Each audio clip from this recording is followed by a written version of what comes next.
बाद सर, मैं कुछ प्रोपोगेंडा साथ में जुड़े हुए हैं उससे पहले जो 2013 में मुझे भी बहुत ताज्जुब हुआ कि ये पास कैसे जबरदस्ती करवाया है। 2013 में वक्फ पे यूजर जो आपने प्रावधान डाला, उसके बाद 1970 से एक केस चल रहा था दिल्ली के अंदर में। दिल्ली के अंदर में हमारा सीजीओ कॉम्प्लेक्स है, पार्लियामेंट बिल्डिंग है, कई प्रॉपर्टीज है, और इसको वक्फ बोर्ड, दिल्ली वक्फ बोर्ड ने क्लेम किया कि ये वक्फ प्रॉपर्टीज है। उसके बाद ये केस चल रहा था अदालत में। उस समय यूपीए सरकार ने पूरा सारा जमीन को डी नोटिफाई करके वक्फ बोर्ड को दे दिया। 123 प्रॉपर्टी।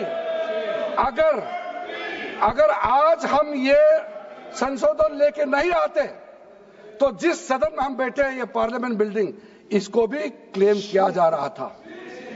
एयरपोर्ट, बसंत विहार, और अगर नरेंद्र मोदी जी का सरकार नहीं आते, अगर यूपीए का सरकार कंटिन्यू रहता, तो क्या क्या बिल्डिंग को डी नोटिफाई किया जाना था। 123 प्रॉपर्टी को तो डी नोटिफाई किया। मैं रिकॉर्ड में कह रहा हूं, अपने मन से कुछ नहीं कह रहा हूं, मैं ऑफिशियल रिकॉर्ड का बात बता रहा हूं। अध्यक्ष महोदय, आप काहे को उछल रहे हो? मैं अपने से थोड़ी बोल रहा हूं, जो हकीकत बात को बता रहा हूं। आप आराम से बैठ के सुनिए। आपके दल को और आपको सबको बोलने का मौका मिलेगा। माननीय मंत्री जी,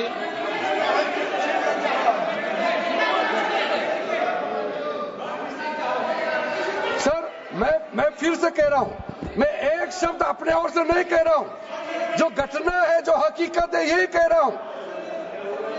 इसमें